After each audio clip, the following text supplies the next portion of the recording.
Welcome to Decolonial Love in Times of Hatred, Day 36. As we approach the closing movement of Lent and deepening into the Beatitudes of Jesus, today we reflect on a word that sounds gentle but is actually a troublemaker: peace. Peace is not passivity, is not neutrality. Peace is not staying quiet when violence becomes normal. I'm going to say it bluntly today.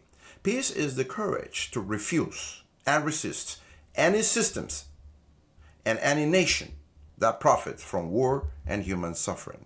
We're living in a time when military power is celebrated, weapons are marketed, and wars are justified as necessary business. And slowly, violence becomes routine and sound business, for that matter.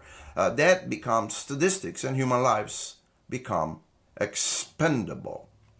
That is not peace. That is injustice wearing a uniform. That is profit possessing democracy.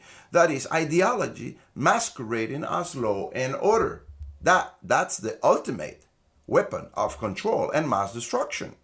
But Jesus says, "Blessed are the peacemakers." Not the peace lovers, not the peace talkers, peacemakers. People willing to interrupt the cycles of violence. People willing to defend dignity when it is cheaper to look away. People willing to say human life is not a commodity. It's not for sale. Here is the surprise for us. Peace is not the absence of conflict. Peace is the presence of justice and the protection of life.